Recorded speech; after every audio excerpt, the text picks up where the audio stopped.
Deliberation discussion. We have a speaker, Molly McCall. If you'd like to come up, and since this is a workshop, can we engage? Okay. Good morning. Good morning to you all. My name is Molly Jackson McConville. I'm Rockport born and raised, and it's been really nice to reacquaint myself with several of you from many years back. I'm a retired educator, but I'm actually going back into the classroom this year on a part-time basis as a consultant in the music department. I'm here to speak to you about the fastest growing sport in the US and Canada, a title it has held for the last 3 years, and that's pickleball. There are several reasons for the immense popularity of the sport. It's very easy to learn, and it's very addicting. Within 15 minutes, you can be playing the game. Compared to other racket sports, it's more affordable. Probably one of the most important of all, it's a social sport. This is the only sport that I know that you can walk onto a court anywhere, not knowing anybody, and play. And that's how pickleball works. And that's why it is so popular. People take paddles with them on their vacations because they know that they're going to play wherever they go. The health benefits, obviously, are immeasurable. Lastly, there's growing media coverage. Today, I didn't even know it, and I'm embarrassed, is National Pickleball Day. I just saw it on the news before I came over here. But it's being streamed now on ESPN, CBS, and the Tennis Channel this past year. Aransas County and the city of Rockport are really behind in jumping on this bandwagon that surrounding areas have acted upon in providing pickleball courts for our residents, vacationers, and winter Texans. I am one of the South Texas ambassadors for USA Pickleball, which is the national governing body for the sport. And I just happen to reside here. Jeff Shostrom and I have visited numerous times about sports tourism. We are currently being allowed to use the old high school courts, tennis courts, but we see this as a temporary fix. These are not dedicated pickleball courts. We're playing on the tennis courts with temporary nets and tennis lines that we have to decipher as we play. And by the way, we've been playing pickleball here for the last 7 years. As our beach and birding and art community bring revenue to our city and county, I want to let you know that pickleball has that same draw that will generate monies. There are 4.8 million people playing in the US, utilizing over 9,000 venues. I play several tournaments a year, spending around $450 on a 2-day tournament after paying registration fees, hotel fees, and monies in going into the restaurants, into the community. Rockport Fulton has so many more amenities to offer to those coming to our area: the fishing, the festivals, the kiting, the entertainment. I earlier mentioned the areas around us. Port Aransas has 8 brand new dedicated pickleball courts at their park. Gregory Portland offers inside play at their community center. Al Cruz Tennis Center in Corpus Christi took half of their tennis courts and made them into 10 dedicated pickleball courts. First Baptist Church on Ocean Drive offers indoor play. There are also dedicated courts now at the site of Carroll High School. Padre Island is breaking ground on 12 air-conditioned courts. I have taken on the responsibility of managing play here in town. I'm the contact person through USA Pickleball that people call when they're coming into town and want to know where to play. They have my information. We've had our first social tournament, giving half of our proceeds back to the high school tennis team. We're having our first serious tournament in November, hoping to draw folks from around the state. To give you an idea, my next tournament is in Kissing Tree, a 55 and over community in San Marcos, Texas, and there are over 200 entries into that tournament, and they have 18 courts. Here we average 100 players a week from November to April, seeing upwards of 45 people on Saturdays. So people are waiting to play. We have 8 courts, so people are waiting to play. Obviously less in the summer months, more so due to the extreme heat. Everybody's trying to go inside. It's just horrible. We start play at 7 in the mornings just so that we can get a couple of hours in because the heat is so much. Of all the venues in the area, most interestingly, Rockport is the most popular according to the site called playtimescheduler.com, which is where we all go to see where to play in the area, what days and times, and you sign up. I offer a beginner's night once a month, and the class is always filled. We'd love to see some of you out on the court so you can see what all the hubbub is about. Our goal is to attain 10 dedicated pickleball courts, with 4 to 5 of them being covered for extreme weather. And for us, that means extreme wind, cold with rain, and the brutal heat. we ask for your help and consideration. Tiger Field, the park that was going to happen on the bypass and I guess died due to COVID. I don't, and if that's still a possibility, an area up by the community pool, those are all feasible sites. Maybe the city and county could work together to achieve this. I would love the opportunity to put this on your agenda in order to give you more information regarding discussions with Jeff Showstrom, costs, et cetera. I thank you, Pat, for speaking with me earlier in the week, and I thank you so much for your time. Thank you. And I do want to mention, you know, we met in 2018 when you first pitched this, and pickleball was nothing back then. I did see your vision and I was excited. And I think I was on the Parks Board and School Board, and I tried to get you some dedicated courts, That's right. but And we're yeah. very grateful to the school district. We truly Yeah. are. This is what we have. They were able to resurface after they used all their Harvey money and had some extra. And when they did, I said, hey, could we get some pickleball lines? And y'all came through for us, and that was Yeah. very appreciated. But yeah, you are right. We are behind on that. I mean, we should have been doing something 2019 at least, but I appreciate it. Thank you. so much. I didn't sign up this morning. I just apologize for missing yesterday. I didn't have a chance to update you on the adoption. I know you got some information from Lori. Just wanted to give you some more numbers if that would help with the budget consideration for the shelter. Just, oh, I was gonna say, just state your name and your. Wendy Laubach. I'm the chair of the new animal care committee, and we're looking into, among other things, how to jumpstart the adoption, or at least increase the adoption process and relieve the severe overcrowding at the shelter.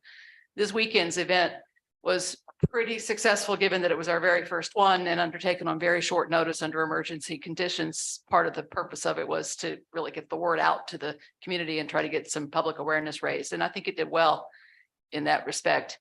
We got 6 really solid adoption applications for dogs on Saturday. I think at this point, all 6 of them look like they're going to go through. You know, there's some vetting of people. They call up the veterinarians and make sure that people have suitable homes and yards and so forth, but they all look good. 3 more dogs, I believe, left for foster directly from the event. So that's 9. Maybe I don't want to count anybody who already was in foster. I believe 9 dogs left the shelter's roof, leaving space at the shelter. We've also been trying to update the complete list of what we call, I guess I would call them foster dogs. In other words, dogs that are no longer actually under the shelter's roof. When we started 10 days or 2 weeks ago, we had a count of about 17 of the total, I think 85 or so shelter animals. 17 of those were already off-site. That number has now risen to, I believe as of yesterday, 26. And there are signs that it's going higher. So we didn't get 26 new fosters over the weekend, but we did raise the number from 17 to 26, which is 9 more. So that's of course counting the 3 that I don't want to double count anything. The point is we did get some adoptions and some fosters. We got a lot of people interested. I've had a lot of people contact me saying, I couldn't come to the adoption, but are there still any animals left? Of course, the answer is yes, many. We have many dogs for you to choose from. And obviously we're working on ways of getting the animals out of the shelter temporarily to meet people on more neutral ground where it's easier for the dog to show its personality. All right, appreciate it. Thank you. Thank you, Wendy. All right. Well, we don't really have a list of people, but Madam County Attorney, do you want to address your budget? Okay. Just so you, before you, I am proposing to put that attorney in the budget. Okay, Okay. if you had any more questions about it, I'd be happy to answer, but in general, I just wanted to talk both as the county attorney and as an Aransas County resident and a parent. So over the past few years, I've seen the Commissioner Court made up as different members talk about the budget in general and has put out different budgets, all kind of with an overarching statement that the Aransas County residents do not want their taxes raised, which I agree is true as an overarching statement, and it will probably always ring true because nobody in general wants to pay taxes, much less more taxes. And if that was the only consideration, then it would always ring true, but that's not the only thing to consider. What does Aransas County want in general? What do we hear? We hear that they want more. What do we want more of? People want more from environmental health. They want them to be able to enforce ordinances to keep our properties and roadways clean. They want more from road and bridge, better drainage, fewer potholes, more street lighting. They want more from animal care, fewer strays, more spaces for animals to be cared for. They want a safer county. They want more deputies on patrol, fewer drug dealers and drug users. They want fewer DWIs. They want fewer sex offenders. They want fewer burglaries of their homes and their cars. They want faster turnarounds on criminal cases, fewer people in jail for longer periods of time. And the reality is that these goals are important, but none of these goals can be met by shrinking everyone's budgets. It's not something that can be done. It's not practical. And it cannot be done by continuing to overwork everyone's employees. Because what happens when employees are overworked and underappreciated and they feel like they're undervalued? They leave. And then we get further behind because we have to hire new employees and train new employees, which I know is happening in almost every department on a regular yearly basis, if not more frequently than yearly. And as elected officials and department heads, we have a duty not only to the residents of this county, but to all of our employees. And most of our employees are also taxpayers that live here in this county. So both our residents and our employees want to live and work where their kids are happy and safe, where their homes are safe and clean. And that is what we need to consider when we're determining our budgets, our rules, how we're going to live here in Aransas County. So thank you. Thank you. So there's this question, when we started the budget talks last Monday, we had in parentheses, and I'm rounding, about 4.5 million come in a deficit, 4.5 million come out of the our general fund. I'm proposing to go as high with the tax rate, going with the voter approval rate, using the unused increments. And that is a 36-cent tax rate. With that, we'll be able to generate enough revenue to shrink that deficit to 700,000. That's with giving the county attorney, her extra attorney, is the sheriff's bailiff in here. That's with the extra bailiff. We're gonna be in we're gonna be in a bigger courthouse, 2 floors. We will need security basically on the 2nd floor. Does it include another ACO? It does. It includes the full-time animal care officer and a part-time animal care. Okay, and that should help alleviate, and maybe, you know, with that full-time officer, have someone working during the weekend, because I hear a lot of complaints about closed during the weekend. Maybe that'll help ease those concerns or complaints. And I get a lot of, where's your shortfall? Where did that 4.5 million come from? Well, it came from a lot of things. The cost of doing business is higher, inflation. And just like county attorney said, we got to take care of our people. You know, we got to give them raises where people get raises. In this budget, though, I was freezing all step increases for next year. This past year, I've seen a lot of people get some stepping. It's probably abused. It needs to be revamped, rewritten, and reorganized. But I am proposing a COLA. I believe in this budget, I put a 2% COLA. But, you know, Commissioners Court will have final say if they want to give a bigger one or give step increases. I'll go with whatever they say. What else is making this shortfall? Our insurance premiums. I think the county's done a good job to try to, the past few years, to try to increase it a little. But what we ran into this year is we didn't increase it enough because we got hit pretty good. And when I say insurance, I mean our building insurance, vehicle insurances, you know, post hurricane, it's going to go higher. And boy, that really, really killed us. What's another shortfall? We have at the jail, we have a federal inmate contract. And so this is just revenue and actually it's just a bonus. Sometimes there's a contract where we get federal inmates and the feds, pay us to house their inmates. Well, in the past few years, I see 9 years, out of the past 9 years, 2019 and 2014 were pretty successful. We actually we actually had a surplus and gave back to the general fund 94,000 in 2019, and in 2014, 160,000. So it's been a good program. But all the other years, we've over budgeted. It's not like we lost the money, we just over budgeted. You can't lose something you never got. But it does affect the overall picture. And we over budgeted a lot. This year, we over budgeted. This 2023 budget, we budgeted 24 million. Right now, our year to date is 487,000. We adjusted that to, I said 24 million, 2.4 million, sorry. We adjusted that to $1 million, but our year to date variance is still, $2 million. So that skews the numbers. We're used to getting that money, and now it's just coming out of our general fund. In the jail,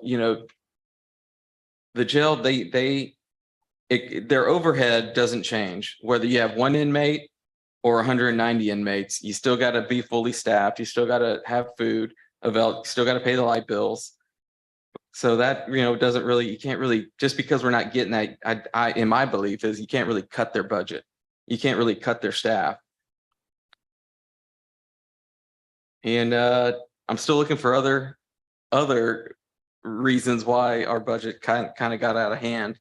Maybe it's because the last couple of years, 2020, 2021, we went with the no revenue rate, or 21, 22, no revenue rate. With everything going up, eventually this was going to catch up with us, and this is the year it caught up, and this is a year that we have to catch up. 2 years ago, last year, we pulled at the end of the year, we pulled 1.5 million out of our reserves. This year's budget, which they voted on last year, it was budgeted. It was a deficit budget of about 3 million. So we'll pull 3 million out of our budget, out of our reserve this year. But early on, I guess when I first came into office, I had addressed the department heads and elected officials, try to save as much as we can, try to get that 3 million down to 2. Let's try to save $1 million, try to keep more money in our reserves. I think we're doing pretty good. We are doing really good right now. Provided everybody still stays conservative, we should not meet that $3 million into reserves. We should, it should be much less than that. If we go into reserves at all, if everybody stays conservative, we're looking good. So that's a big win. And by passing this budget, right now with the 700,000 deficit, if we could make up 3 million, we could surely make up 700,000 for next year if we stay conservative, but still get the mission done and still try to provide all the great services that we provide. It's going to be important that department heads finish the year with the same focus as keeping the budget down. And also, as the judge said, for next year, we need to continue that same focus from everybody in the departments to maybe we can eliminate this deficit next year with some luck on our side. Yes, sir. We did have a lot of growth this year. So that also helped with the tax base, with the tax levy. So if everybody will stay vigilant and stay conservative and not even at the end of the year thinking, oh, I've got money in my budget still, let me go ahead and get this stuff. Unless you really, really need it, let's try to stay conservative. Sometimes that's what catches us at the end of the year when people see they still have money in their budgets and they want to go ahead and spend that money because they may lose it next year if they don't spend it. We don't need to have that mindset to try to be conservative. I would like to comment on what the county attorney said, and she said it very well. I thank you for your comments because I've heard those same things from my constituents and from folks in other precincts. I talk to people all over the county, or they call me. That being said, though, we have very terrific employees in several different departments. However, we have some departments that are very poorly managed. And I think that needs to change. How do you do that? I'm uncertain, because elected officials get to run their departments pretty much any way they want to. The judge may be over the employees, but if the employees are under another elected official, that sort of sets up a conflict. Some ways to look at perhaps being more efficient or effective were suggested to me, that instead of having maybe the animal control officers all work like the 8 to 5 shift, maybe some could come in earlier in the morning when dogs might be out and work a shift that would start at, say, 6 and then run till 3 or so, but then have someone else come in later in the day so they would be out on the street to respond to calls in the evening, and you could stagger shifts. I think that's a good suggestion. I feel the animal control department has really been beat up. I think that's a very difficult department. I mean, I certainly couldn't work in that department, and I love dogs. Cats, I'm not so sure about, but dogs are definitely high on my list. But other people like cats, and that's fine. But animal control officers are not law enforcement officers. And sometimes when they go to a homestead where there is a constant problem, they cannot get the maybe respect, or they don't have the clout to really affect what needs to be done. They need backup from the law enforcement, and that has not been forthcoming. There needs to be better cooperation. I know animal control used to be under the sheriff's office. I don't know when that went away. I'm guessing somewhere around 2008, 2010. And maybe we don't need a deputy to go out every time there is a call about animals. But if the animal control officer is there and it's a constant problem, we need backup from the sheriff's office, and they need to figure out how to respond to that. I also feel that giving a COLA is a very bad idea. This court has given COLAs consistently for the last 4 or 5 years. To be honest with you, I have so many pages that I've been looking at in the last few weeks. My head is kind of spinning. But I am very opposed to a COLA. One, it raises the base, and it makes the assumption that, oh, everybody's doing the same kind of a job. Everybody here is not doing the same kind of job. There are people that are doing a terrific job and probably not paid anywhere near what they need to be paid. There are other people who are coasting and are very well reimbursed for that. I can't change all of that, but I think giving a COLA is a bad idea. And it also raises the base continually, and we've done it 17.5% over the last 4 years.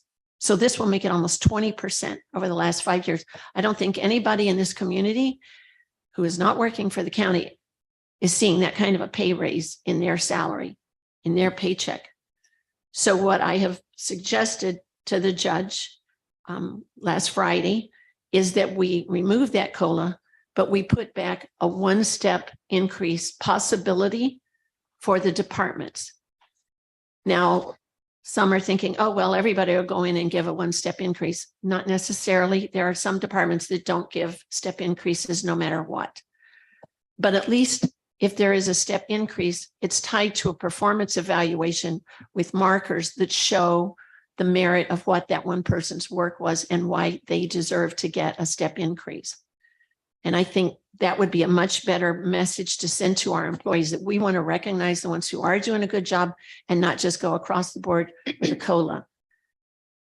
And I also feel that for the rest of this year, talking about we're still doing well in a conservative fashion, that we look, if anybody is recommending a step increase for the rest of this year, see if one has been given.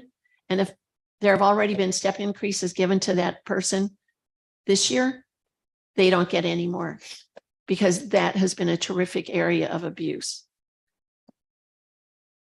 Thank you. Judge, Yes. uh, COLA is, oh, it is on.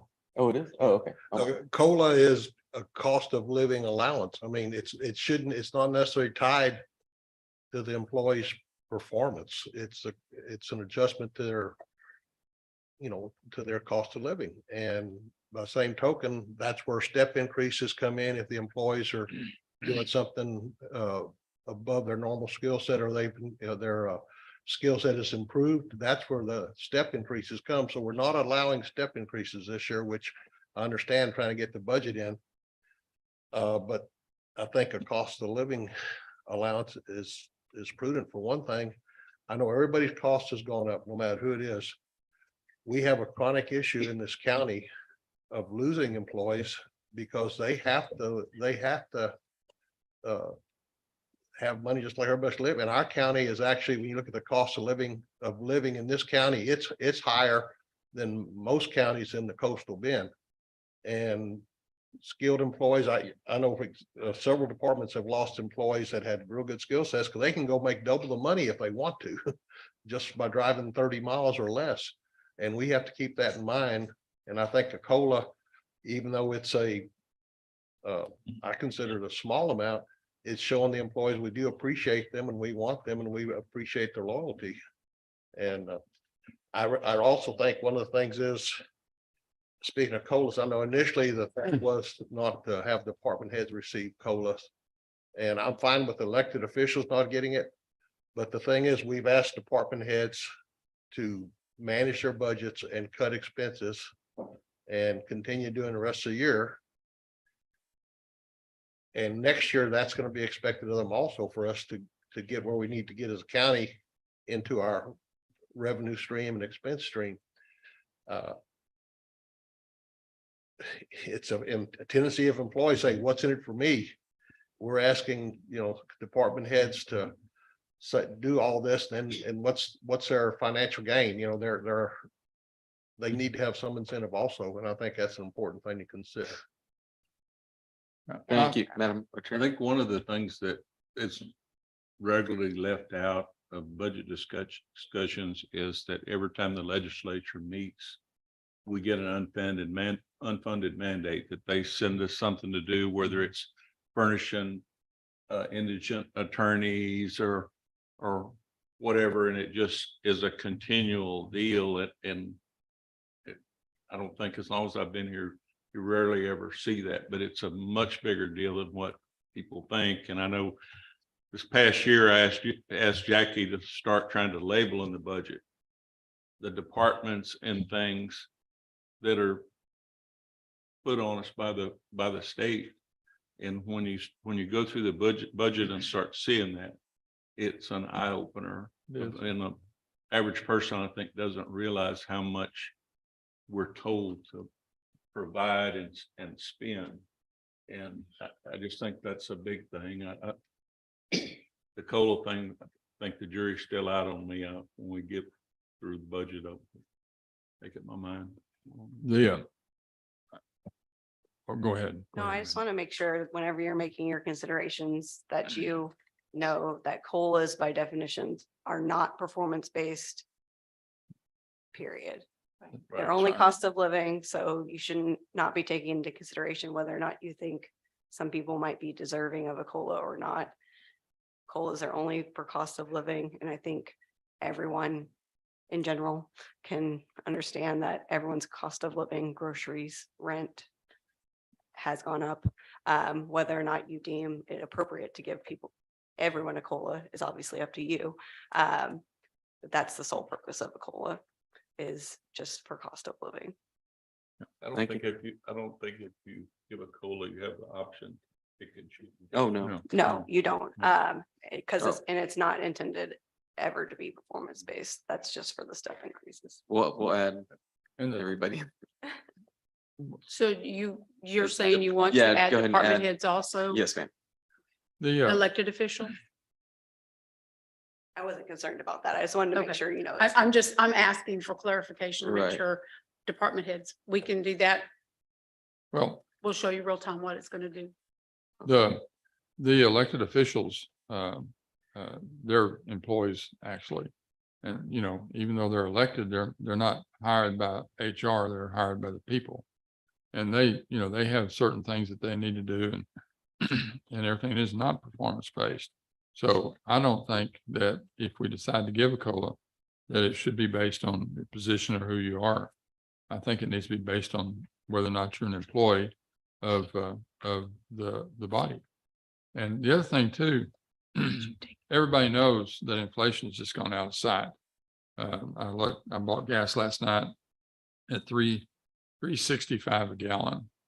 Oh, yeah. And, you know, and that's just that. And if you don't give something that helps at least to try to keep up with the cost of living, then every year you work, you're falling behind further. And we don't have a lot of people that are in the upper tier of salaries.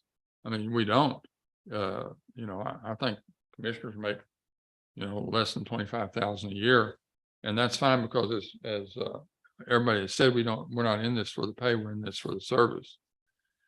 But the guy out there on the ditch, I mean, you know, that's barely making it now, and it goes up 3% or 2% or 1% or 5%, whatever it is. If he doesn't get a cost of living increase in his base wages, then next year he's now 7% behind and everything, and you just never get caught up. Cost of living is set nationwide, and cost of living in here is different than cost of living in Grand Falls, Texas. You know, that's just some sort of leveling to keep you are where you are. And if you want to, my opinion of step increases is if you do something that your time in grade is not worth the step increase. It's what you do with that time that you've been in that grade and how you've increased it, and maybe taken additional education or additional conference hours or whatever it is. That's what step ought to be off. It's also should be off on how many of the employees that you have underneath you are off for questionable issues. You know, you can't ask anymore what you're off for, but you can monitor, well, this guy's off, you know, on the average 3 or 4 or 5 or 6 times more a year than what he's supposed to be off, you know, or what he's even benefited to get off. I think with like Commissioner Russo and well, all the commissioners, this is a job. I mean, we don't see it as a profit center, but whenever Road and Bridge goes out and fixes the pothole, they're doing a job. And they're being judged by the public and by the commissioners and their supervisors, how good a job they're doing. And that's what a step increase ought to be based on. You get a new employee in there that just knows all kinds of stuff, and he is able to drive the truck or has a CDL or has the necessary thing for animal control or whatever, and they bring in experience that needs to come in at a higher level. We really don't have a mechanism which to do that now.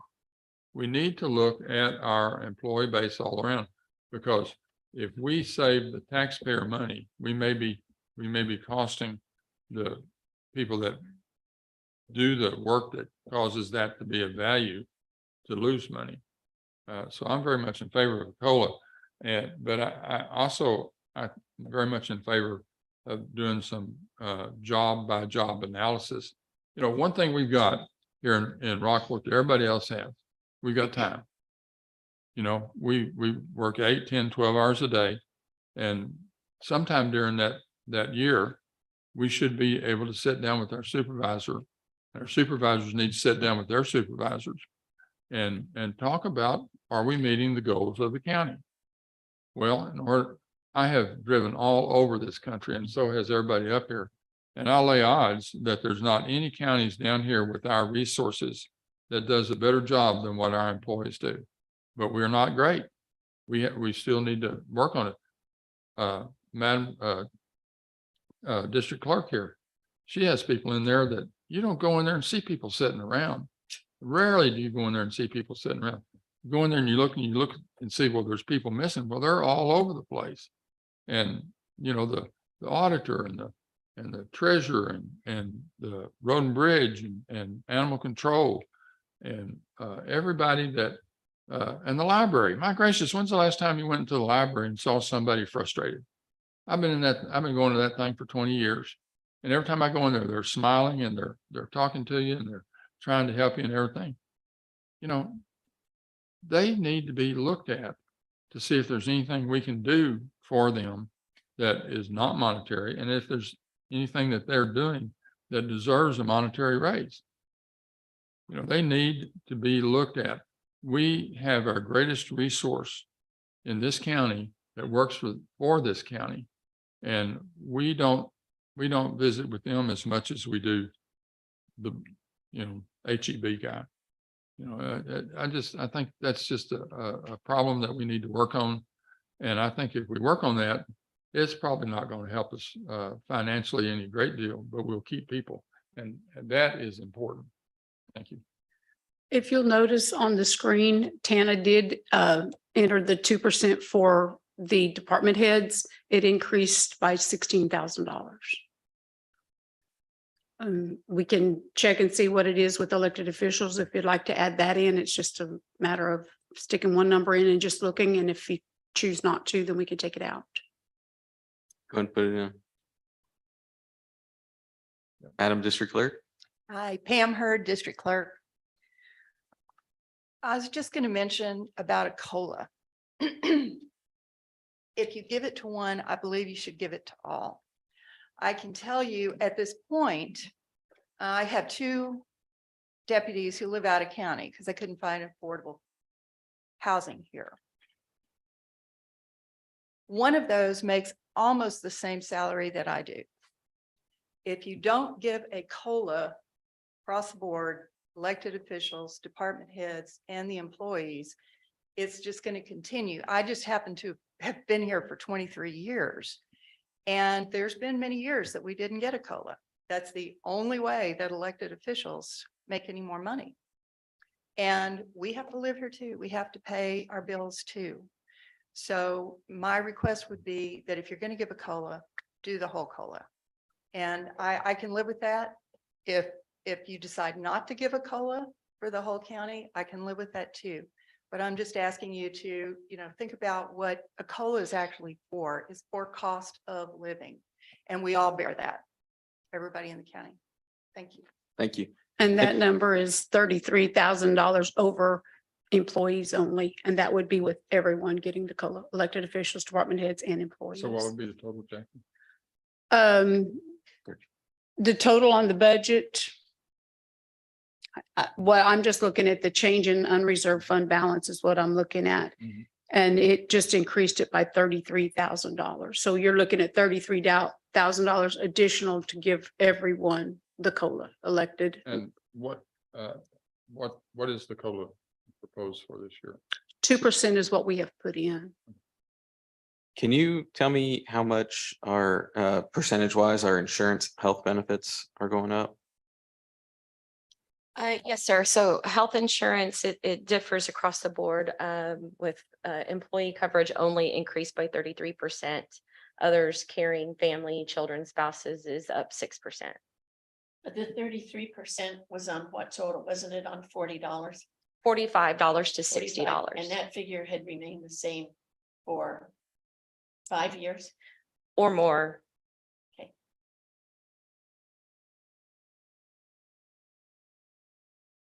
All right. Commissioners, is there anything else you'd like to see added? Well, or I'm going to the suggestions that Ms. Laubach brought for animal control after they had the first meeting of that commission. I think that's right, Wendy? When you brought in the proposals? When you brought in the proposals for the things that could be added to help out the animal control, animal care. So the 2 positions were added, the employee positions. But the things like getting the dogs and cats, the rabies shots, that was neglected.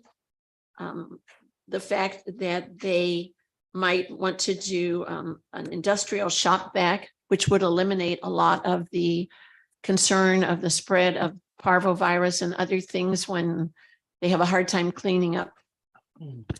That was a $3,000 expense, and that was abandoned, apparently.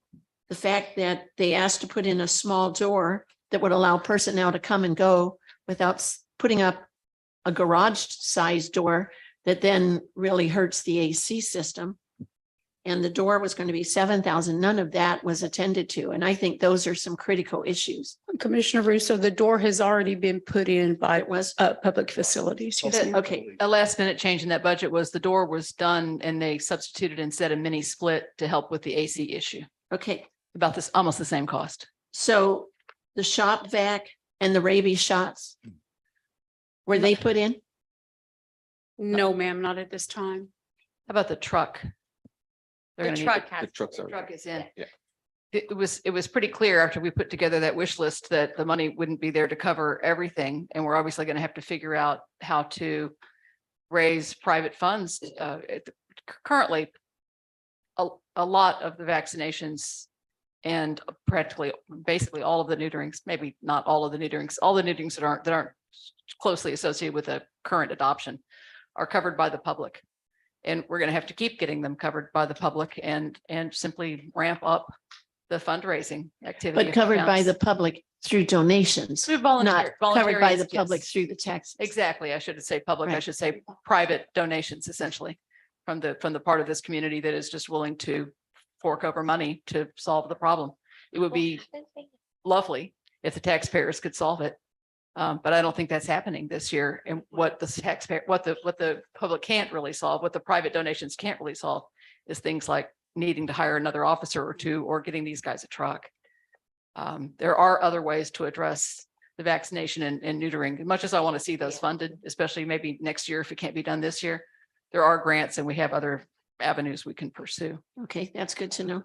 Are some of these items already in the budget, Lori? The ones that we came in with last week, not in the budget, I mean, except as noted in that presentation, they're not already in the budget. Okay, none of these items are budgeted already, like rabies shots. We just added them in. We normally have not taken that on. That is falling to another chance, but I believe if we want to encourage more volunteers and more accessible shelter, I believe to protect the citizens as well, since my job is rabies control, should be to have the animals under our care vaccinated, since it is a state statute as well as 4 months. So if we're gonna encourage more activity, I think the citizens need to be protected and know they're protected, you know, that dog's vaccinated. Yes, ma'am. I've got a concern. Was just speaking with the treasurer. We feel like that the rabies shots can be covered under our healthcare sales tax. Oh, that's good news. Thank you. That'd be That would be great. great. I've got a concern, I guess, when we had the parvo run in the unit, that's a lot of that is spread by feces, right? And that's my understanding. It can be a factor because you're handling the animals. And where I'm going with this, I'm curious if, I really think that shop vac, that commercial shop vac is something that could be critical. One thing, it's cost effective as far as being more efficient for the labor. It'll have a better, more sanitary condition. And I think it'll also provide a better level of health for the animals and potentially for the caregivers who are working in there. Is that wrong, or is that am I wrong I thinking that? I believe all those things are true. You know, the better health if we are overcrowded, you can't clean as well. So if there are equipment to help you be more efficient and better, you know, the way it cleans instead of just a hose and spraying a chemical on and then moving forward, it changes your health. However, do understand, parvo is a 7 to 14 day incubation period. So if I get a puppy in, which are most susceptible because they don't have their series of shots, I don't know any background health, they are capable of shedding virus for up to 14 days. So there's no way to really stop it. It's just try to contain it because I don't know. They have it until they have it and. No, But I'm, usually and we have. but on one of the ways it's spread is through their. It's a- through animal feces, waste but those aren't feces. allowed to walk, but we do need to make sure that everything is clean, all the environment, because it's shoes, everything that. Your whole body is a fomite. Yeah. From the clothing to whatever. That's why it's so important. If they are ill, if they do have parvo, they need to leave. Somehow they need to. Not be at the shelter because I don't have a designated isolation area. So if you touch that puppy, that's why I generally go from healthy to sickest when you clean. It's always, healthiest to the most vulnerable. But those are things, everything is a fomite. Wendy coming in and walking around, and I don't know where she is a fomite, but the cleaner we can keep the shelter and more sanitized, the better off the overall health of the animals. Do the dogs get parvo vaccinations when they come in? We do that as soon as they come in, however. If they already have it. It can lessen symptoms, but it still falls under the same thing because we don't have a segregated. A separate isolation. They cannot, with shelter guidelines, stay in general population. They have to. Go somewhere. I just wanted to make the point that some covering some kinds of vaccinations where we were really missing was right. How much funding are we talking about for these things like the? It was 20,000 for the rabies vaccinations and about 22,000, I think, for the neutering. 3,000 for the stop back. What were the other items? It's like to make, Another cleanliness item, those new cat cages. The reason that they need them is because the old ones are too hard to sanitize. I want to suggest in the budget, we increased money that we give to the pool by $10,000. I'm going to suggest that we pull that out and move it to animal control. It was pulled. Hmm. He pulled out the 10,000. Already pulled the pool. Sorry. well, Okay, Well, I was trying to think. we'll add 10,000 for those. 10,000, okay. So Tana, go, instead of doing 3,000, do the 10.5. Right here. Yes, ma'am. So I we've got- added the I got a 10,000. question that, Yes, sir. kind of deals with that a little bit. How do we control the release of the feces, or how are we handling the feces? Because looks to me like if we're just washing it down and everything, how we taking the potential host for parvo or anything out of the premises to make it safe for the animals coming in? Okay, all the big solids are picked up generally before the kennel is cleaned, because as we know, any disinfectant, several like bleach, that's why I opt not to use bleach. If there's any organics left, it's ineffective. We use Halt, which is similar. It's a hydrogen peroxide based product similar to Rescue. So it won't degrade, not be effective as soon as it hits leftover organics. They're all scooped up, they're put in a plastic bag and they're disposed of How are they, daily how are they disposed of it? to the landfill transfer Okay, station. so that really doesn't get rid of the issue, other than just the on-site thing. I'm just concerned that we may be potentially having a bigger problem as we get more and more animals in there. And I'm all for animal control, but we need to look into how large facilities or any facility is handling their waste. Because just taking and putting it in the. Pretty much everywhere is similar. I've talked with Autumn. I went to see her. It's an aquavac is what it is. It does the chemical, it does the sucking up all at one time. I think Okay. Mr. Cheney is talking about what happens to the waste once it leaves the site and I'm not aware of large anywhere different. facilities, for instance, disinfect their waste before it goes to the landfill. Is that what you're asking? Well, do we take it and dump it in the stuff that I dump my household garbage in? It just goes to the transfer station. Yes. It doesn't get disinfected first. And that's also what I think you're asking is, do other big. Yeah, do we take any special big cities do precaution? that? They figure they disinfect it before it goes to the landfill. Right, just mixes it in. that we just need to find out what other people do. Yeah, I will just, reach out. I'm not aware. we don't handle it as contaminated material like you would do, like you would consider It's not a feces. It's not a biohazard though. It's not the same. Well, anyway, that's. I'm not aware, but I can certainly check on it and see what, I can reach out to Corpus and see what Portland has a new facility, see what Right. they're doing. I'm not aware of anybody doing anything to the feces once it's picked up. Doesn't seem to be an industry standard, but we can look at. Yeah, I'd hate to, get 10 years down the road or 1 year or 2 days. or Right.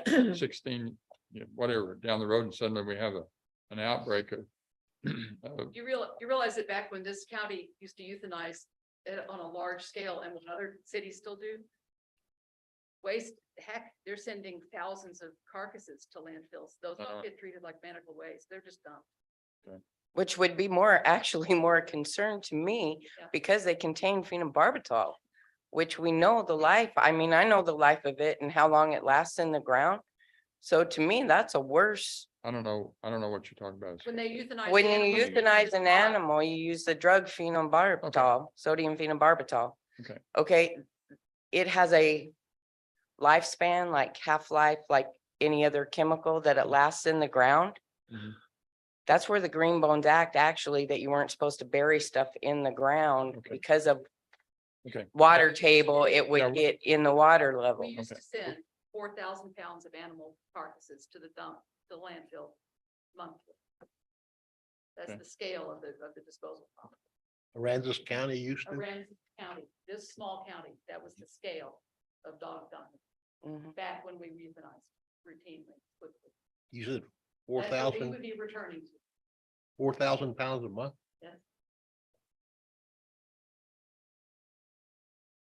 But I'll certainly look into and see if there's some alternative things that we could do better.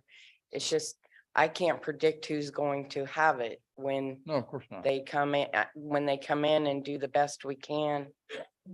But the idea is of not to stay there that long either, so. And obviously a quarantine area, I mean, we're not talking about building a quarantine area this year, but it is something that needs to be considered in the future. Thank you. So for this one, we added 10,000 for those items, the vacuum, the rabies shots. Well, the rabies shots Rabies shots. are going to be healthcare. Oh, okay. Healthcare sales tax will take care of that. Realize that. Did I say it again? Take two? All right, so for animal care, we are adding 10,000 to the budget for the vacuum and all the other Kennels, whatever. kennels and, okay. So if you look at your screen, that shows the net effect now. That does not include the rabies because they're under healthcare sales tax, so it is a different fund. Okay. Speaking of health care sales tax, I know Commissioner Rousseau had proposed 10,000 for the pool. No, Additional? that's under general fund. Right, but can we pay, can we give them money from the health sales? No, sir, that doesn't qualify under healthcare sales Okay. tax. It's interesting you say that because I'd actually visited with the treasurer over the weekend about it. Would you care to speak to that? So the expenses that we can spend the money on is kind of vague. If it's a community health issue, then it fits the category. So if the pool is doing water Rehab. aerobics, geriatric aerobics, rehab, that kind of thing, it kind of fits in the category. The pool doesn't do that 100% of the time. So that may give us the inkling to think, well, we can fund them some, but not like wholly. Correct. But they've never been very forthcoming with information about what they do. I will get that Things information like that. by our next. So are you meeting. saying to move the whole amount that we give to the pool under healthcare sales No. tax No, and take it ma'am. out of general fund? Just 10. No, I am proposing that we add an additional 10,000 to come from the healthcare sales tax to cover the activities that the pool enables people who have limited mobility to participate in there. Okay, I passed by there several times and gone home and they usually do it in the morning, They have a And lot of there's- aerobic. right? There's a big crowd there. There is a big And in crowd. the They afternoon also too. have fees for that. So, oh, but And I we will can add get it on there. data from the pool manager. We'll have to build some, under this flea and tick, we can add the 20,000 for rabies under that one. Or you can just add it in that amount is what I would have done, but that's okay. No, that's okay. I'm, yes, we're gonna go ahead and take a 5-minute recess. Thank you.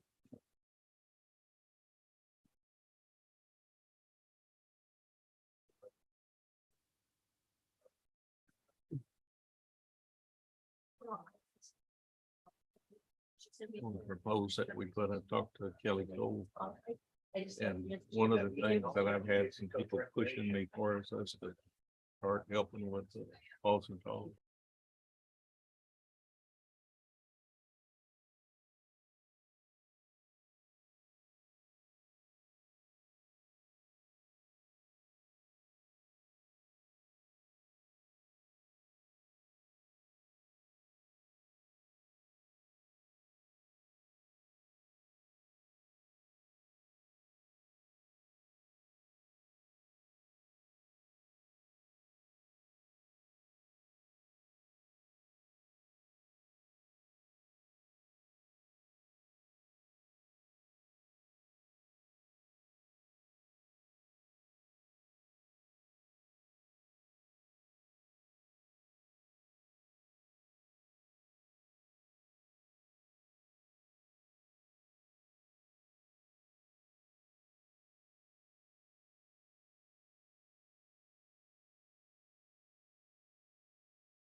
Y'all got those changes in there? Is your microphone? All right, so y'all got those changes in there? No? Yes, okay, thanks. We went over that. All right, so I met with the sheriff yesterday. And originally he asked for 300,000 for his vehicle budget. And did we make it zero? We took it down to 150,000. Okay, Could you tell us what page that is, please?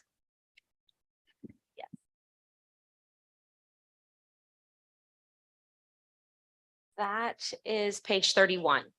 Thank you. You're welcome. Can- Did he agree to zero for you? no, we agreed on 112. Oh, okay. What is that again? Vehicles. Vehicles. Vehicles. Are we gonna use some of the ARPA funds for the vehicles? No, sir. There's another grant under the SB 22 that we can purchase vehicles with. And we were looking at using that to purchase some of them. So that'll help our bottom line by using the grant funds. Yes, sir, because that we just reduced it from 300 to 150 and now down to 112. So that pretty much wiped out the COLA that you gave us. I Chief mean, I Brooks- wiped out, it took down to where you're Right. left. I think Chief Brooks has some.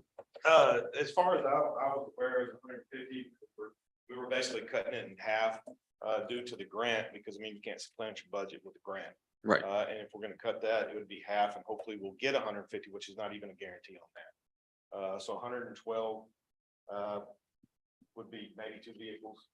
And I think That's that's what- probably what. yeah, It'd actually be over if you just went to 112. So it'd be 100 to 150 would make us where we get the 3 vehicles or 2. But the grant is not even guaranteed, so we're hoping that we get that, because we're still have probably 5 to 6 vehicles that we replaced from the Harvey time. Right. So how many different grants are you still getting Stone Garden?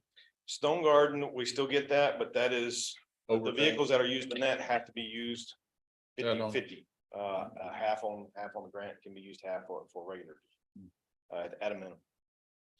When he left my office, I was gonna say 100,000. He's like, well, 112. So I think, because his impression it was down to 0 yesterday. That's what it started out at, Yeah. but when you come down to the grant, you can't say, hey, we're just trying for the grant money and we're gonna cut our budget. So that's where we came down to at least half. Now, what he discussed with you, I can't say, but that's where we at least came to half, hoping that we get an additional half, because they come in and go, you completely zeroed your budget out, hoping to get grant money to fund your budget, which would be not be good. So Well, are y'all comfortable putting 120? I'm comfortable with 150. How about? All right. Well, good. what happened to the 112? Why did we decide not to do that? So 112 won't cover 2 cars. 150 will. 112 would cover 2, No, and then he you said it have. would. He said it would cover. We had 6 in there because, we had all those cars replaced after Harvey they got All at one time. tore up, so you got them all at one time, and Yes. now you're trying to get back in the. We have them, they're failing left and Have a right. rotation, yeah. They're 5 to 6 years old. We're not easy on cars, unfortunately, due to our job.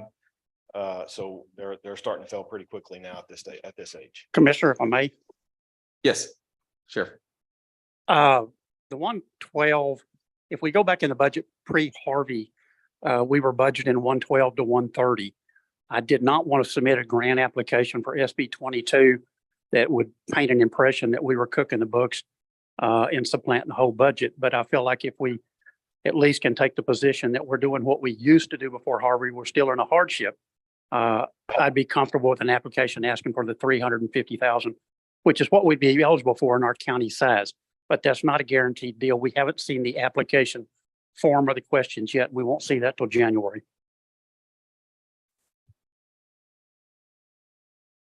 I have a concern that we may have new vehicles that aren't being used or haven't been used until just recently. It was reported to me that we had, 1 or 2 new sheriff's vehicles that weren't being used and were starting to rust out.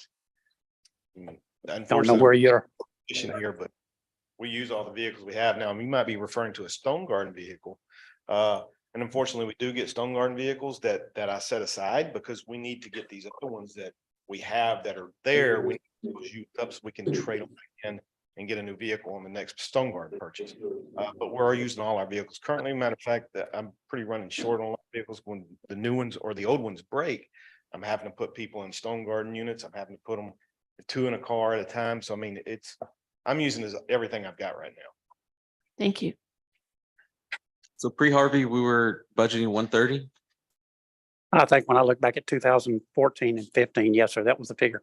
We were at 130. But we've been at numbers lower than that after Harvey. The first year or two after, we cut it down to, I think, 30 and 45,000 because we only replaced like 1 unit at the time because we replaced 18 of them coming out of Harvey. So we were trying to soften the budget as well in that first year or two, not knowing, what damages were going to be covered insurance wise with everything else in the county. But prior to Harvey, yes, sir, we were in a 118 to 130 range, and the 112 I threw out there just so that we have something on the line in the event when the grant application actually comes out and it starts to asking questions about, previously budgeted figures or funds, which is my concern because this is eligible for every county in the state is going to be dipping into this fund, and counties over 50,000 qualify for $500,000 in equipment money, not to mention whatever they may need for their officers. Our officer salaries are good, but we would like to present an application for the equipment to offset the vehicles. But to answer your question, yes, we've gone back to look in between 16 and 18, we were expending between $116,000, $124,000 on vehicles.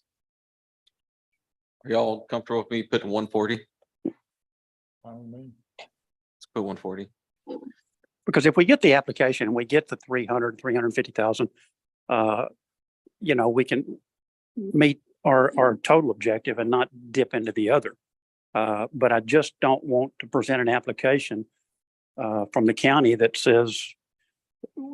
creates an impression or the image that we withheld that to supplant the budget.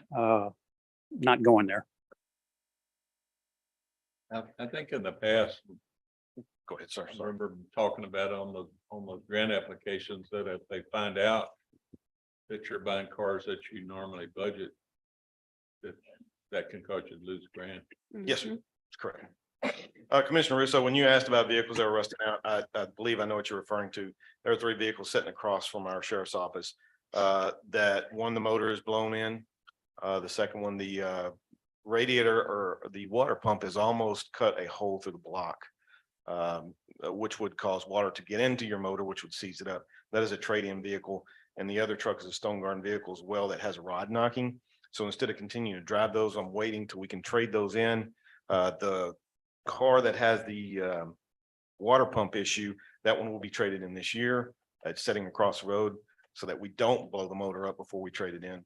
The other 2 are Stone Garden vehicles, which I have to trade in, or we have to auction them off, which the money goes back to the government if it's over $5,000. So we want to trade them in next year with new Stone Garden units. Thank you. So we are at 140. 140.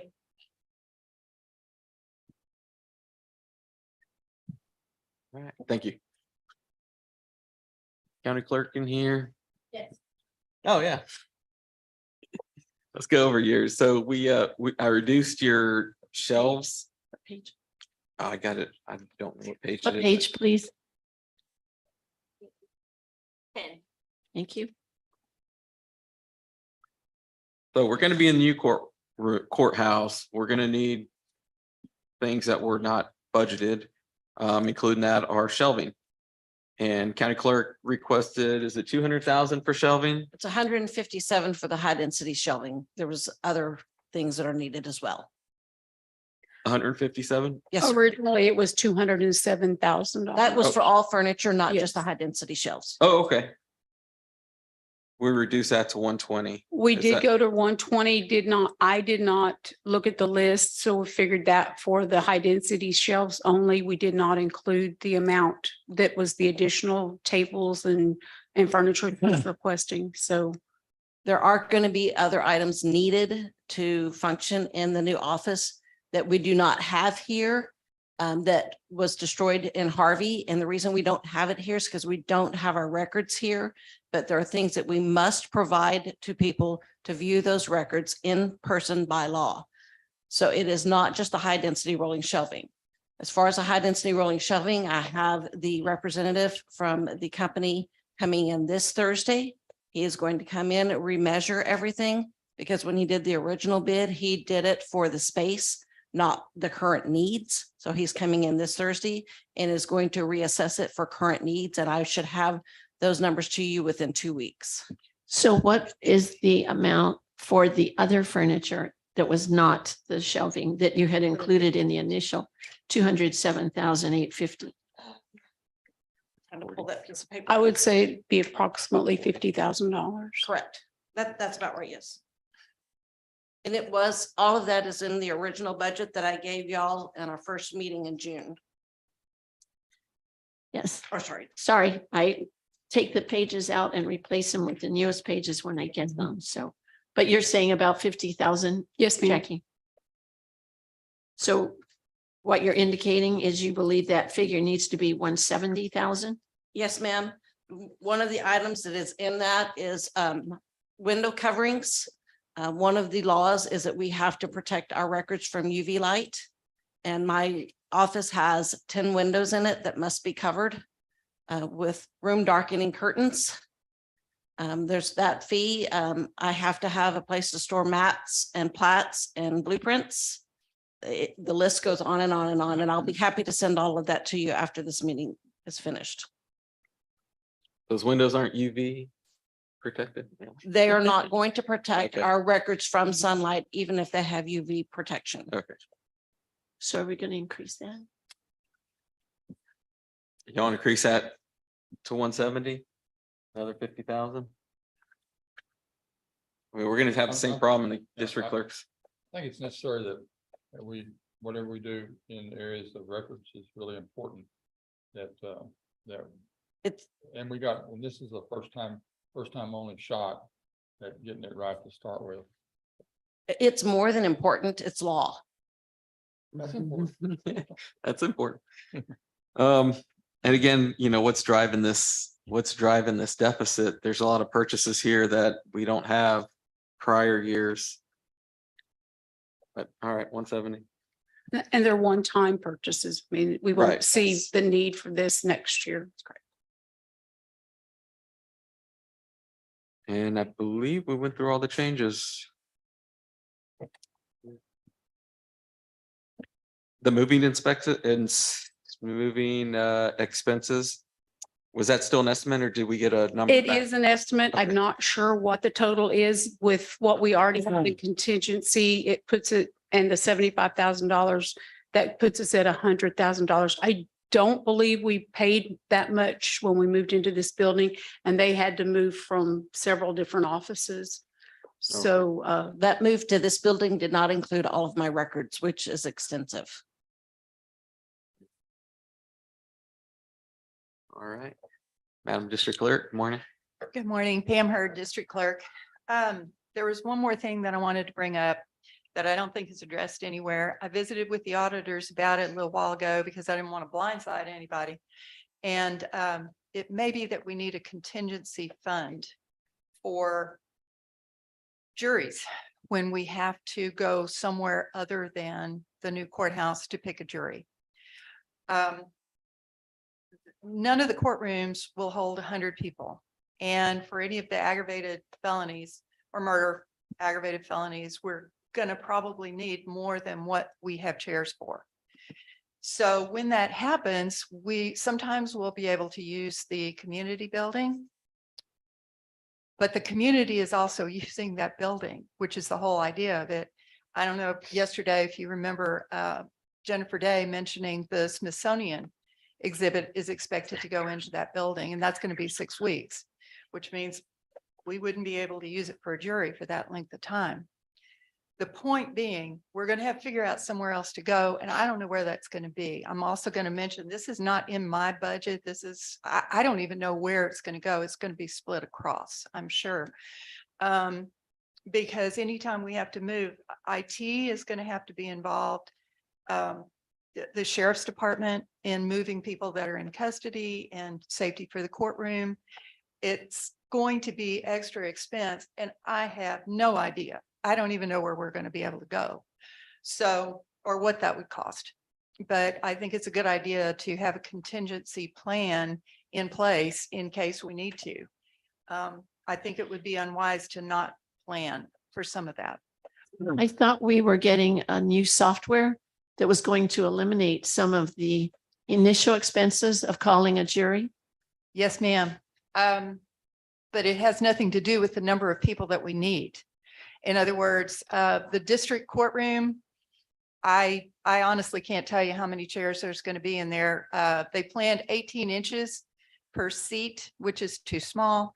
They also didn't account for people having to get in and out. You can't just shove people in there like a boxcar of cattle. You know, there has to be safety in people being able to get up and out if there was an emergency or anything else. And if that's the case, even the biggest room, which is the commissioner's courtroom, maybe will hold 80. And Judge Whatley, you know, we all advocated for this from the very beginning.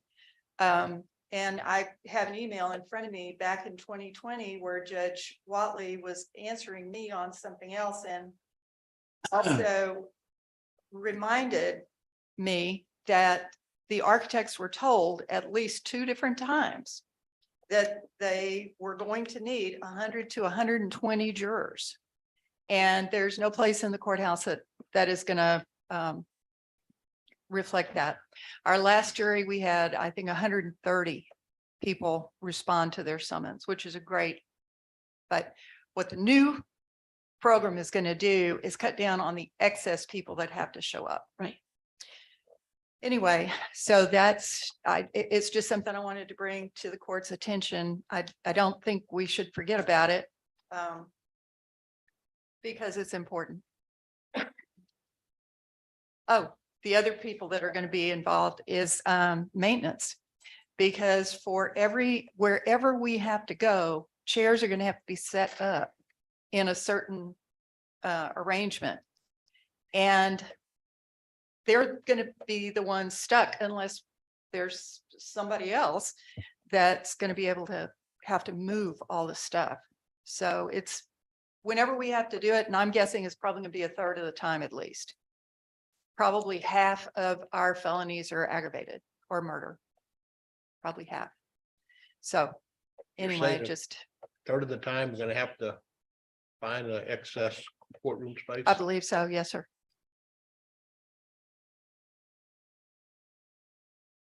And that's all I have. That's gonna require another bailiff. Well, it'll require the same amount of bailiffs, but it may require more jailers. I'm not sure exactly what if we have to transport people somewhere else, it's expensive. They're, you know, if they're already bringing people to the courthouse, they would put them all in the same van usually. If we're having to do jury somewhere else, it's going to require somebody else to take them there, not just in the courthouse. They won't be in the rooms that were planned. And anyway, it's just something else that we really need to plan for and think about. On the proposal that we submitted to the Texas Jail Commission, we proposed 2 jailers to assist at the jail in transport and security. So that'll be 2 people from our department. Okay. Thank you. I think Mr. Stroud had something. Where's that? Oh. May. Yes, you may. Come on. I've heard today speak about conservative budgets. Who are you, James? Jeff Hutt, 2201 Prairie Road. I've heard today speak about conservative budgets and having to increase taxes because we have no other choice.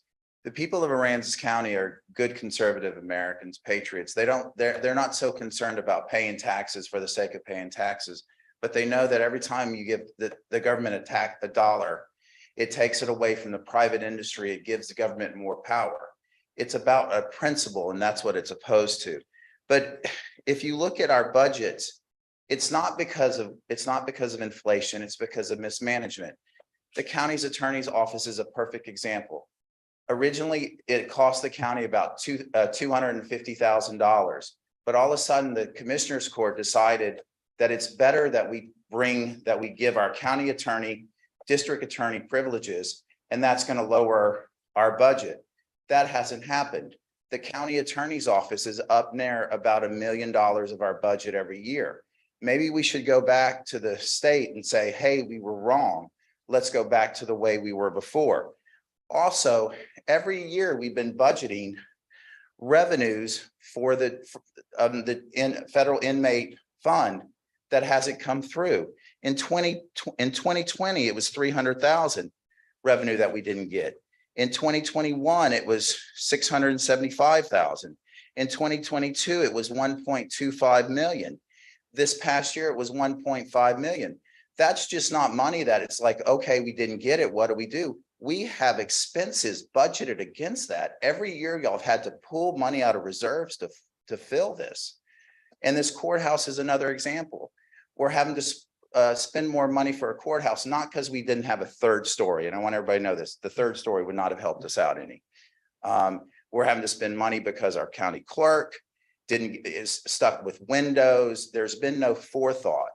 So you can't say this budget is about, inflation, about the cost of government. It's about mismanagement, and it's going to continue to inflate, and it's going to continue to grow up until we put on our big boy and big girl pants and and start managing this government properly.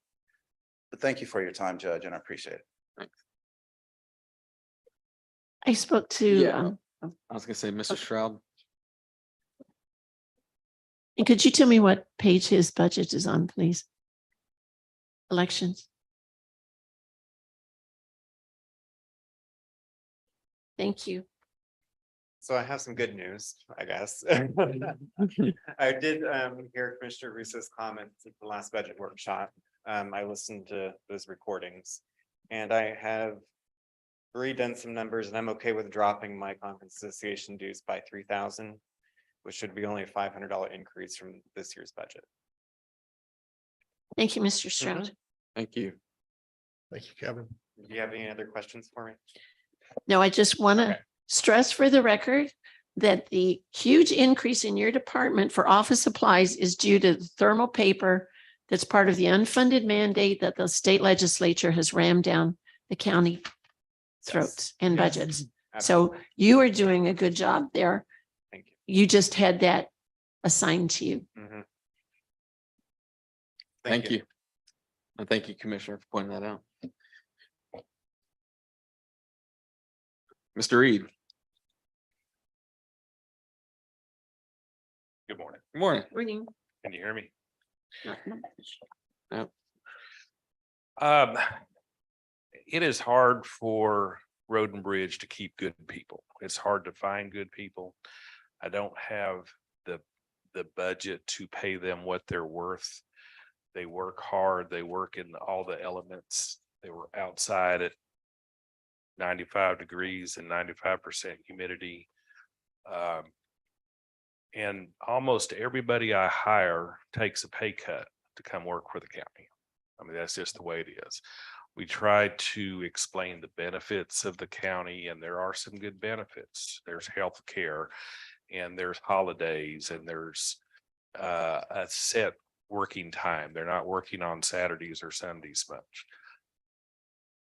But as healthcare gets more expensive, it's coming out of their pocket. It's coming out of their paycheck, and it's not keeping up with any kind of COLA that we're giving them. I mean, they're still going to make less money next year than they did this year.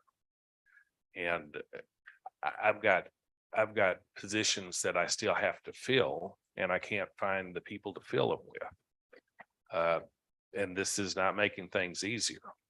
I understand the budget. I mean, I'm glad I'm not trying to do it. It's not easy. But I would at least like to be able to give the people that deserve merit raises some merit raises. I've got lots of people. Well, I have quite a few people that deserve merit raises. COLA raises are fine, across the board. I don't have an objection to that, but I would hate to not have the flexibility to give the people that deserve more money some more money. And I'm not even talking about me. I don't care. I don't need more money. I'm getting Social Security next month. Hey, y'all get that? He doesn't need more money. I don't think it was in there, was it? We've talked about that one. But, to give a step raise to everybody in Road and Bridge it's $30,000. I mean, $30,000, I can find $30,000. That's not a big number. I would like to at least have the flexibility to give the raises. And if I have to readjust my budget to come up with that money, that's fine. It's a guess anyway. I mean, I don't know what materials are going to cost. I don't know what's going to come up. We may not have special projects, but I think the employees are the county's biggest resource, and it pays us in the long term to keep good people. These are the people, not just Road and Bridge, but the whole county that are out there when we have an emergency. You got the sheriff's office out there finding bodies or whatever. You got Road and Bridge picking stuff off the ground, off the roads to make sure they're passable. I mean, these are emergency people, and we should try to keep the good ones the best we can. I agree with you. Thank you, Mr. Reed. Thank you. Yes, Madam Treasurer. So I have 2 or 3 items. Tana, did you get the changes for the healthcare sales tax numbers? I mean, indigent healthcare rather? Yes, ma'am, I did. So I got the tax levy, which gave us a number for our indigent healthcare, which is, Could you tell us that page number, please? I don't have it. Yes, give me just a moment here. Is it in here yet? It's in. No, sir, it is not in your book. I just want to make notes. 119. Oh, no, it's not. It's indigent healthcare. 520. So the healthcare, I mean, the 112. indigent healthcare is based on 8% of the tax levy. So I have to wait till the tax assessor gives me that number, which he did. And so it is $1.2 million. It's about a $59,000 increase from what the 8% was for 2023.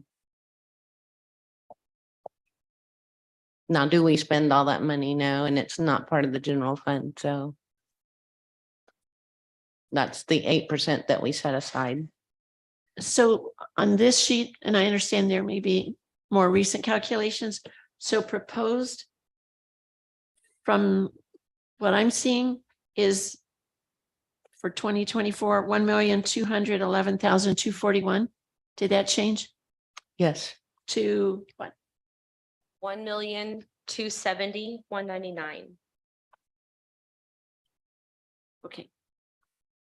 And then on the subject of the jurors package that the district clerks is going to get, there also comes along, and I've been talking to the person with Rapid Pay to pay the jurors through a different system than them giving us the roster. We enter it in accounts payable. Accounts payable cuts the check. I send out the check. They don't cash the check. It's a mess. It costs, right now, he was quoting me $1 per juror for them to come in through her program. They have a scanned piece of paper or some sort of something puts them in there. They can then transfer that data to me.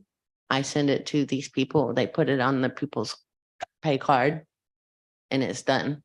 If the people don't use their pay cards, after 3 months, the money does come back to us. But it does cost me up to $1 per juror. Up to, or it does cost? Well, it's $1. 99 cents right now. I think I can get him down because the other counties are only paying like less than 50%, 50 cents. And I bet you can. Yeah, so his first quote to me was 99 cents, right at $1. It is proven fact that San Pat County did a survey. It cost $5 to cut a check. He said it was even higher than that, but say if it's costing us $5 between the auditor's office and my office, the time to enter it, the postage, the envelope, the dollar isn't that bad of a deal. It's just a real expense opposed to one that is worked into to my office or the auditor's office. Well, Does and that I make know sense? it takes a lot of time when you're reconciling those accounts because you have all those checks that are still outstanding for very nominal amounts. Right. So after 3 months, we can bring them back into account. I wait a little bit longer because no sooner do I void one comes around. So we do bring the outstanding euro checks back into account. After 90 days, we can do that. But it's still a lot to It just is. cut those $6 checks. Well, now they're $10, $20. Yeah. I'm just saying, I know they upped the budget for the juror pay. Do we need to consider upping it another dollar for the allowance of the payment? I think that sounds like a very good proposal.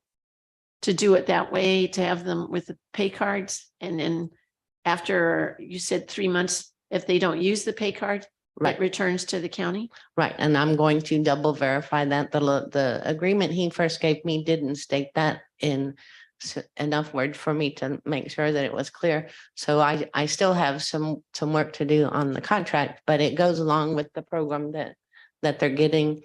They send a file over. I got the people there and they get a card and they scan the card that attaches to them and it's done.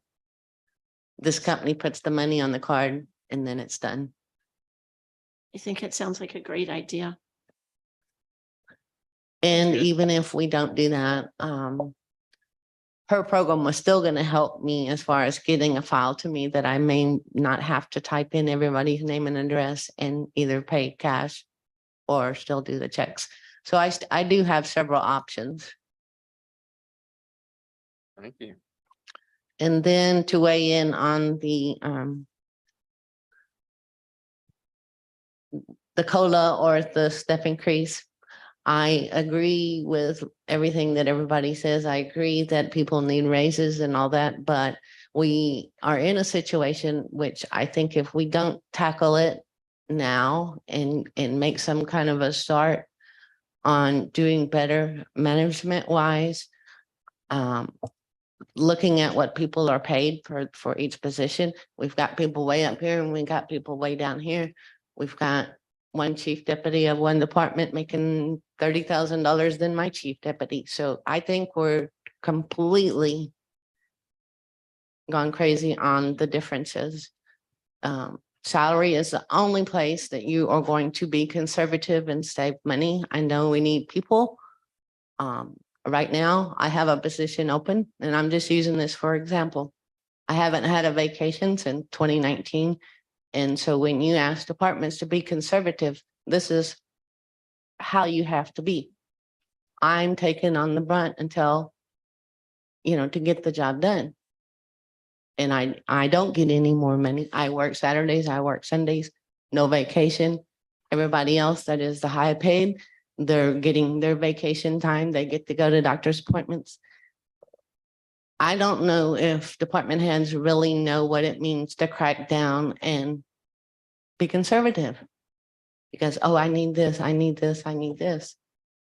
Sometimes, if we're gonna get there, I think that everybody needs to look at it a little bit harder. And I'm not saying we need a salary survey because that costs money. These people that do salary surveys, they don't know us personally. They don't know your department. And so if you had one of those done, you would probably get inaccurate results. But I think that whether we form a committee or something, I think that the county as a whole needs to look at what's going on with the differences in salaries, and this position is the same in this department, but it's $30,000 less. I mean, it's just, everything is out of whack. My suggestion would be to do our own type of salary survey of how, I don't know how. But it could be done. I think that's a good idea. And that department heads really be conservative. Really conservative. Thank you. That's all I got to say. All right, so I just want to let the people know This budget does include 1.5 million for the construction of the aquarium coming from the hot tax fund balance. So you're gonna see us trying to save money everywhere. And why they build a 1.5 million aquarium, that's not coming from the general fund, it's coming from our hot tax fund balance, which cannot be used for other things, or for at least for general fund items. This budget also includes final anticipated construction costs associated with the construction of the new courthouse. Because as y'all know, we haven't gotten paid by the insurance. So FEMA gave us what, 4.5 million towards that. We have to come up with the rest of that.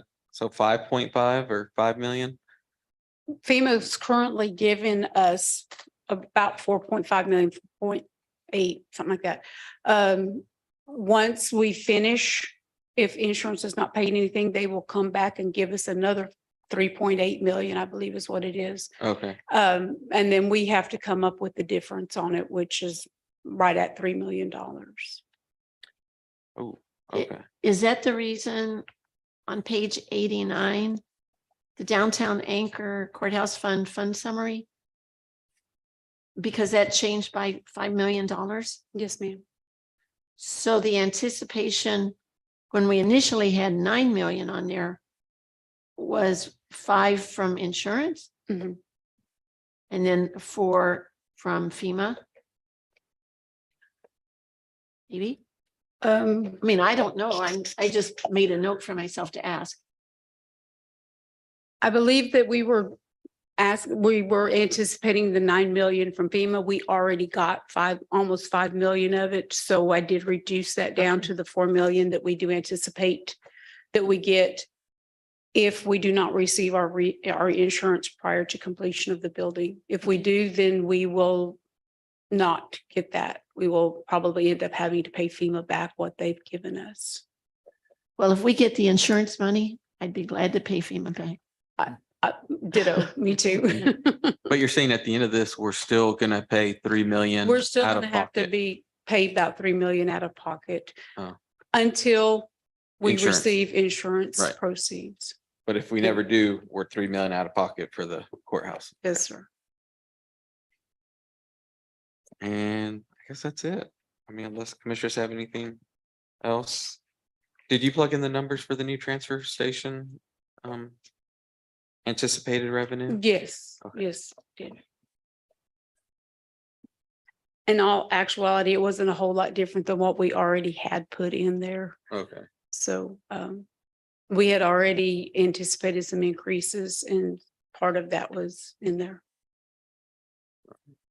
Anybody have anything else? Department heads, elected officials, commissioners? All right. We're gonna continue to work on this. And when do we need to approve that tax rate? We will be proposing the tax rate on next Monday at the Commissioners Court meeting. It is on the agenda just to propose it. Keep in mind that once we propose it, you can't go over that, which we can't go over it anyway, but well, we could, but we'd have